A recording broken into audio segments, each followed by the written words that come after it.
Hi, I'm Brent Stafford, and this is RegWatch by RegulatorWatch.com.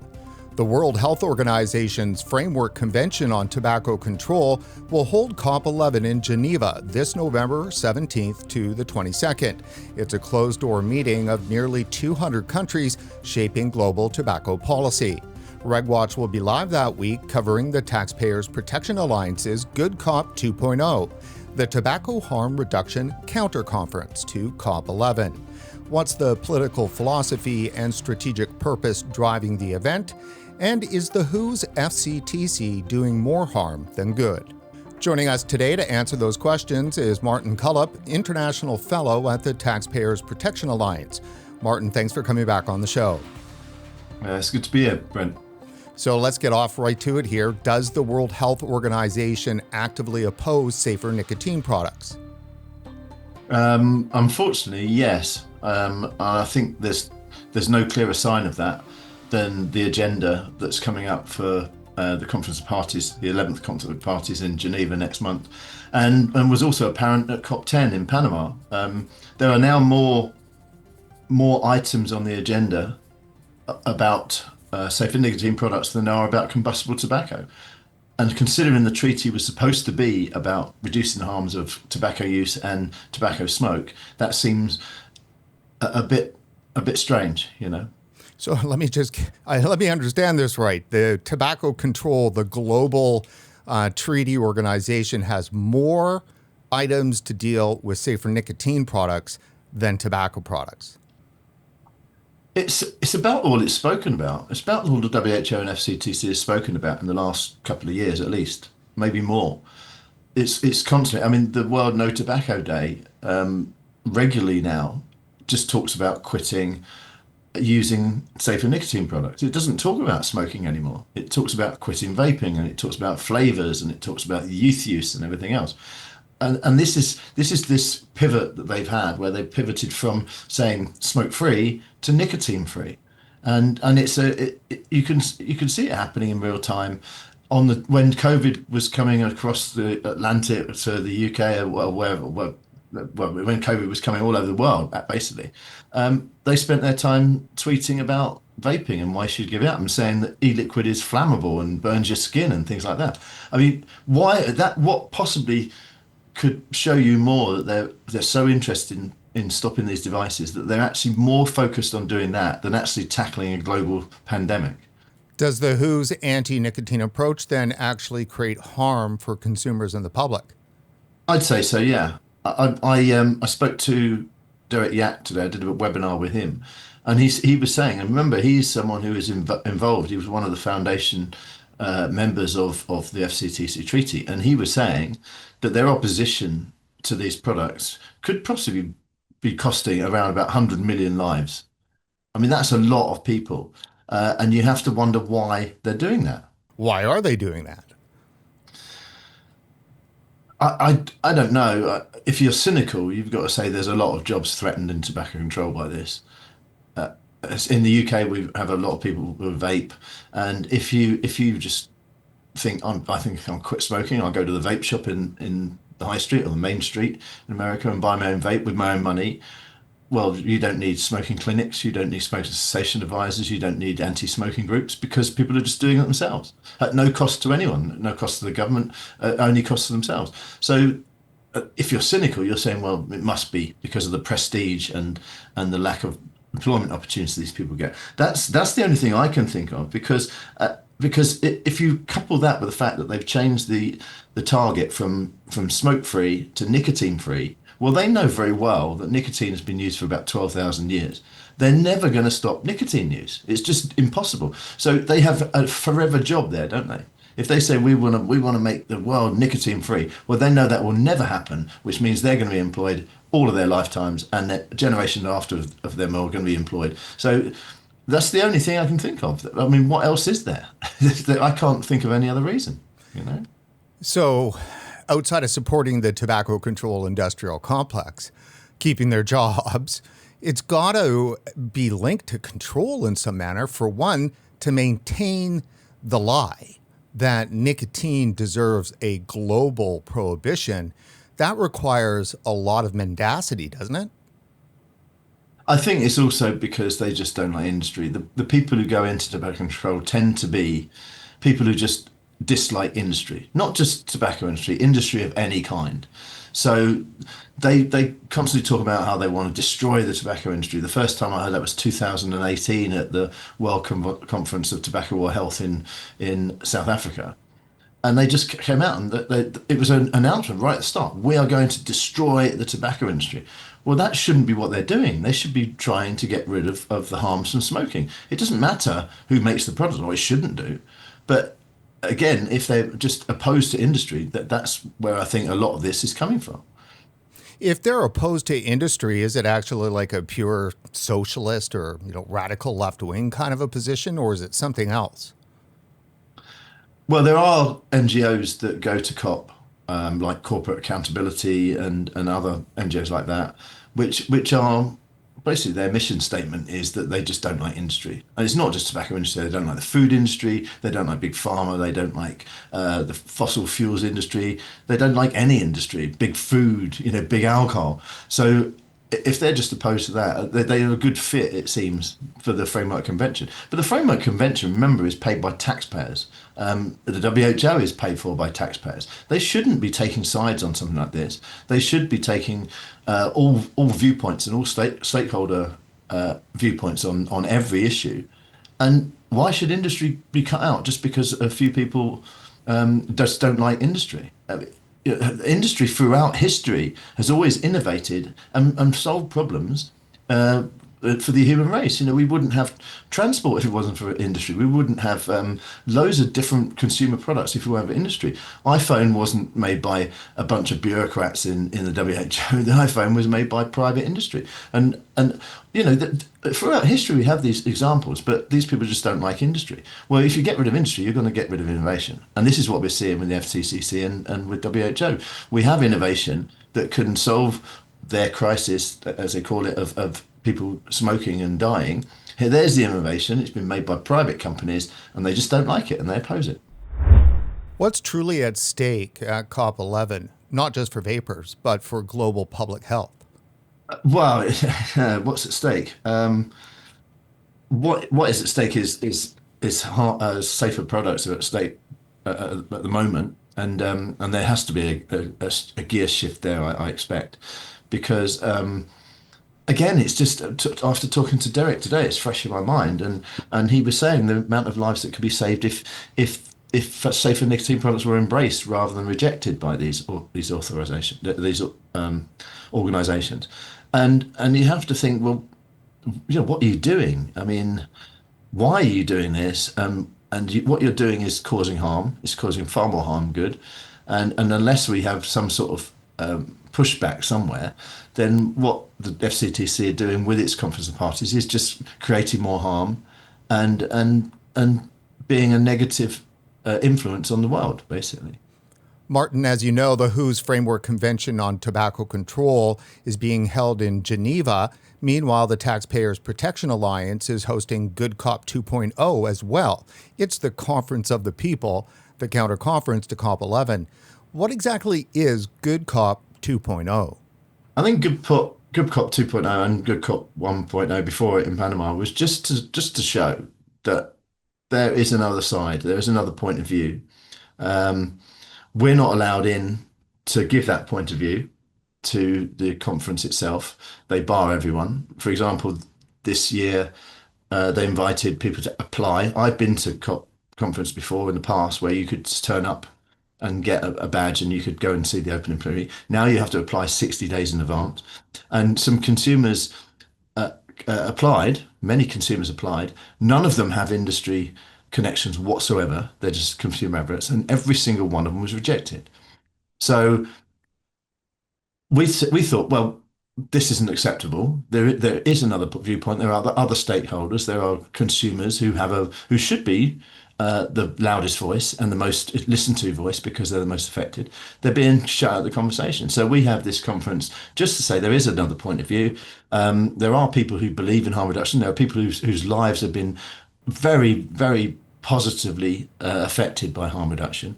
And we also have public health professionals who say that harm reduction can work. We have doctors, we have got policy experts, we've got scientists, we've got every kind of people who are saying the WHO has to change course because what it's doing is damaging, and it's got to listen to other voices. So, in the absence of those voices being allowed to speak at the conference itself, they can speak at our conference, and we welcome everyone to our conference.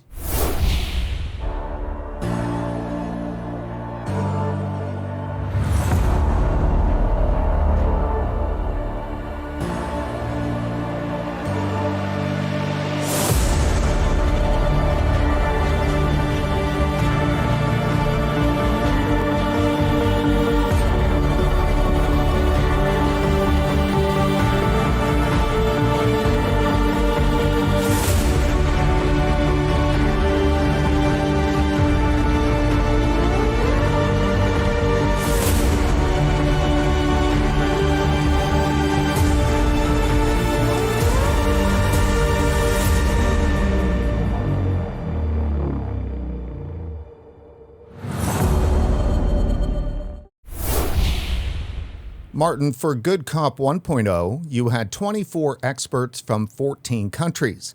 This year, Good Cop 2.0 has 37 experts from 22 countries. And that's remarkable growth. What does that expansion tell you about the global momentum for tobacco harm reduction?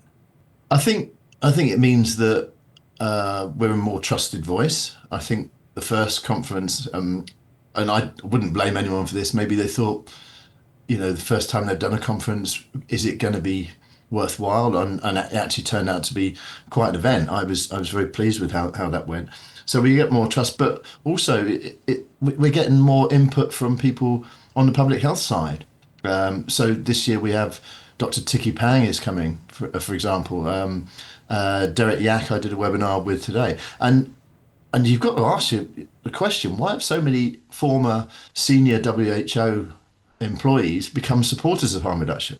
I mean, you can go through them. Professor Robert Beaglehole, former WHO director, Ruth Benita, another one, Peter Singer, who was an advisor to Dr. Tedros for years. All of those people now believe in harm reduction. So we're giving them a voice, but they're not being allowed a voice by the WHO, because the moment someone comes out and says harm reduction could be a valid tool for saving lives, they're just cast as industry shills, and they're smeared and not listened to.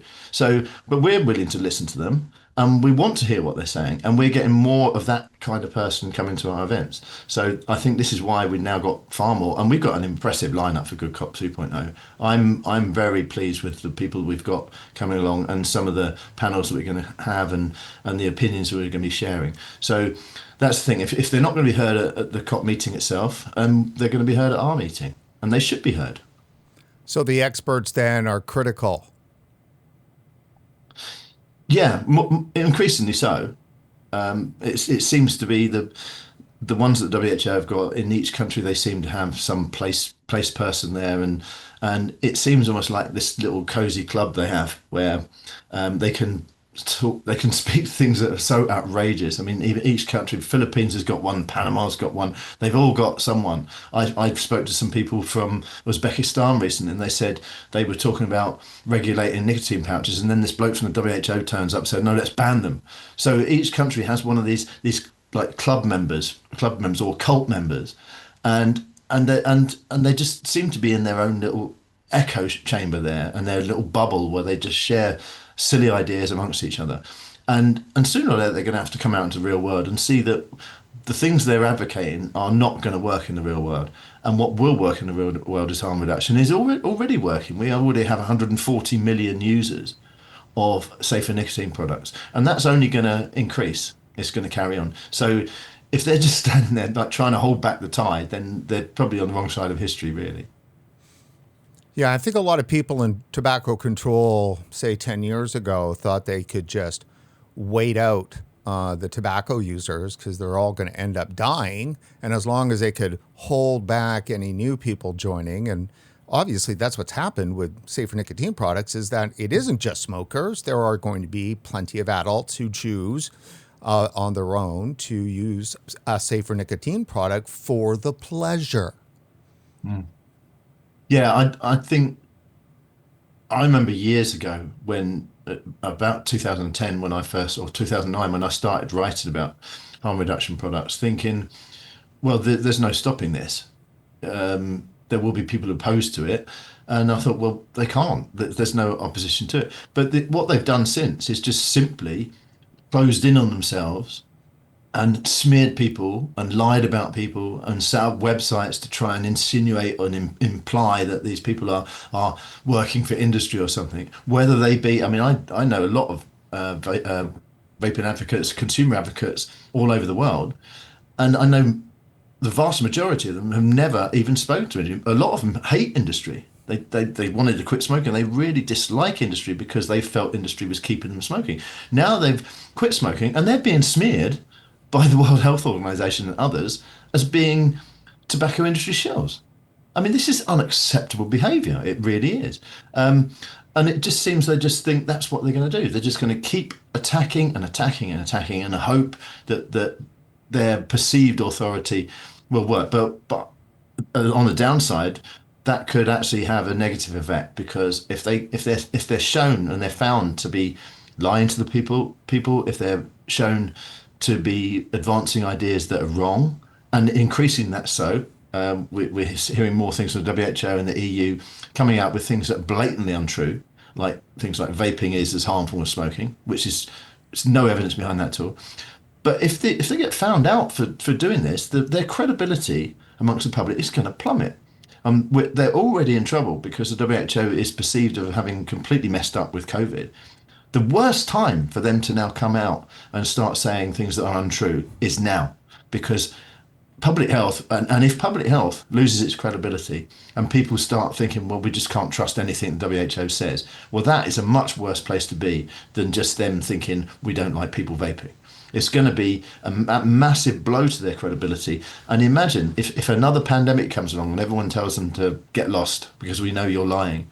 That is a dangerous position. So they're really, really in a dangerous position if they keep going on like they're going. And they have to really pull their socks up and start being a credible organisation again.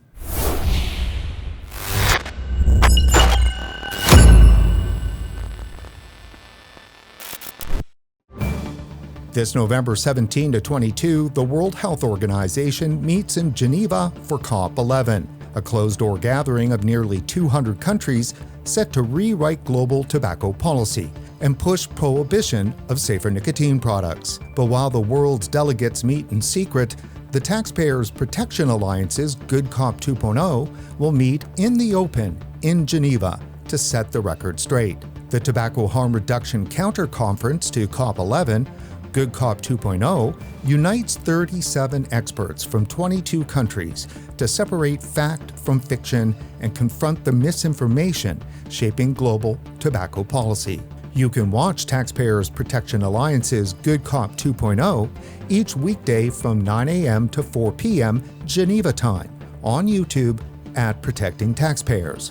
And RegWatch will be live with special coverage and expert insight throughout COP week, tracking developments and exposing tobacco control hypocrisy. Please note dates and times on your screen to tune in.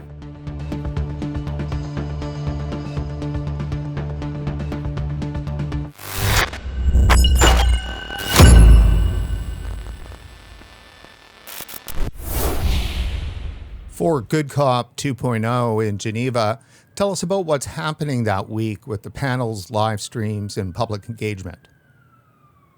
Well, we've got a packed schedule. I know I'm going to be busy. We've got you, Brent. Obviously, you'll be doing a daily broadcast from there.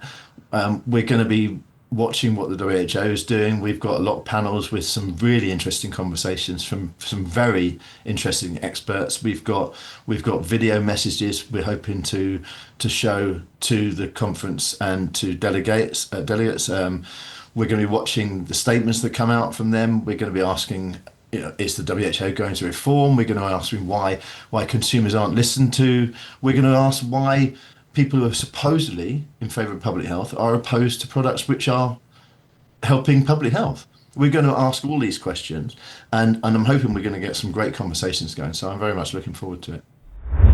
So, taking a look at some of the advanced documents the WHO has made public with regard to the COP11, it seems that they're trying to elevate nicotine addiction above the actual harms of tobacco. Tell us about that. Yeah, that's what they're doing. You've got you've got agenda item 4.5 where they're basically saying harm reduction is a trick. It's a tobacco industry talking point. It's nothing. I mean, we've got harm reduction in policy areas right through from transport to drugs to everything. So harm reduction is a thing, but they're trying to say, oh no, harm reduction doesn't exist. It's just the tobacco industry talking about that, which is utter nonsense. It clearly is. So when they talk about Article 4.5, they're trying to say, oh, harm reduction is, it's not part of the treaty because Article 5.2 says that we need to protect against the harms of tobacco smoke, tobacco use, and nicotine addiction. But by attacking just nicotine addiction, what they're effectively saying, we're going to discount the fact that vaping and other harm reduction products can actually achieve the Article 5.2 goals of reducing harm from tobacco use and tobacco smoke because they take people away from tobacco use and tobacco smoke. But what they're saying is, because we just don't like harm reduction, we don't like industry, we're going to say that nicotine addiction is the most important thing. Nicotine addiction doesn't kill anyone. The harms of tobacco smoke does, but the WHO is more interested in nicotine addiction than it is in the harms of tobacco smoke. And that says everything you want to know about the WHO at the moment, sadly. So they're saying to their treaty members that the FCTC, the treaty, is a floor, not a ceiling. Yeah, exactly. And that goes outside of the FCTC treaty because the point of the FCT treaty is that you're meant to have parties come along, they make decisions. There is Article 28, I think it is Article 28, whereby if a party wants to say we'd like to add a generational sales ban into the treaty, well, you can apply to have that applied. Then you would talk about it at COP meetings, and then you would make a decision out of it. But Article 2.1 is trying to just throw all that aside and say, no, what we want is to just say that here's a load of things you can do, and you really should be doing them. So it takes away the